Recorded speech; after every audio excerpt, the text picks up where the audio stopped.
இந்திய அணிக்கு பெரிய பிரச்சனை. சூரியகுமார் யாதவிற்கு காயம், மிஸ் ஆகும் பல போட்டிகள். சூரியகுமார் யாதவ் தற்பொழுது காயத்தால் அவதிப்பட்டு வருவதால் துலீப் டிராபி மட்டுமின்றி இந்திய அணியின் எதிர்வரும் தொடர்களில் பங்கேற்பதும் சந்தேகத்திற்கு இடமாகி உள்ளது. துலீப் டிராபி தொடர் செப்டம்பர் 5ஆம் தேதி தொடங்குகின்றது. சூரியகுமார் யாதவ் சி அணியில் இடம் பிடித்துள்ளார். புச்சிபாபு தொடரில் அவருக்கு காயம் ஏற்பட்டது.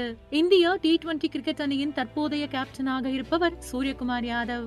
உலகின் நம்பர் 1 T20 பேட்டரான இவரை இந்திய அணி தற்பொழுது டெஸ்ட் பக்கம் கொண்டு வரவும் முயற்சித்து வருகின்றது. இந்திய டெஸ்ட் அணியில் தற்பொழுது மிடில் ஆர்டர் பேட்டருக்கான தேடல் நீண்டுள்ளது.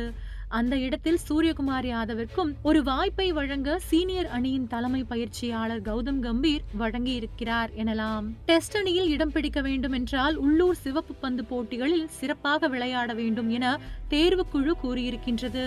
இனி டெஸ்ட் அணியில் இடம் பிடிக்க வேண்டும் என்றால் ரஞ்சி டிராபி, துலீப் டிராபி, புச்சிபாபு உள்ளிட்ட உள்ளூர் சிவப்பு பந்து போட்டிகளில் வீரர்கள் தொடர்ந்து விளையாட வேண்டியதாகி உள்ளது. அந்த வகையில் வரும் செப்டம்பர் 5ஆம் தேதி தொடங்க இருக்கும் துலீப் டிராபி தொடரில் KL ராகுல், ஸ்ரேயாஸ் ஐயர், ரவீந்திர ஜடேஜா, குல்தீப் யாதவ், சூரியகுமார் யாதவ், அக்ஷர் பட்டேல் உள்ளிட்ட அனுபவ வீரர்களும் பங்கேற்கின்றனர்.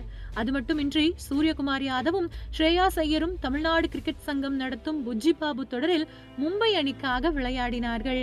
புச்சிபாபு தொடரில் TNCA XI அணிக்கு எதிராக மும்பை அணியில் கோயமுத்தூரில் மோதியது. அப்பொழுது கடைசி நாள் அன்று மும்பை அணியின் பேட்டிங்கில் சூரியகுமார் யாதவ் காயம் காரணமாக களமிறங்கவில்லை. இதன் காரணமாக வரும் செப்டம்பர் 5ஆம் தேதி தொடங்கும் துலீப் டிராபி தொடரில் முதல் சுற்று போட்டியில் சூரியகுமார் யாதவ் பங்கேற்பது கேள்விக்குறியாகி உள்ளது. தற்பொழுது அவர் பெங்களூரு தேசிய கிரிக்கெட் அகாடமியில் உள்ளார். சூரியகுமார் யாதவ் துலீப் டிராபி தொடரில் ருதுராஜ் கெய்க்வாட் தலைமையிலான சி அணியில் இருக்கிறார்.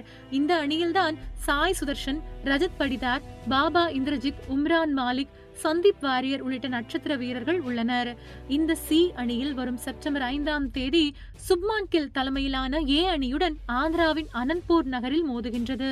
அதே நேரத்தில் பெங்களூரு சின்னசாமி மைதானத்தில் அபிமன்யு ஈஸ்வரனின் B அணியும் ஸ்ரேயாஸ் ஐயரின் D அணியும் மோத உள்ளனர். சூரியகுமார் யாதவ் துலீப் டிராபியின் முதல் சுற்று போட்டிகளில் மட்டுமின்றி மற்ற சுற்று போட்டிகளிலும் விளையாடுவது கேள்விக்குறியாகி உள்ளது. இதனால் வங்கதேச அணிக்கு எதிரான டெஸ்ட் தொடரை மட்டுமின்றி T20 தொடரிலும் பங்கேற்பது கேள்விக்குறியாகி உள்ளது.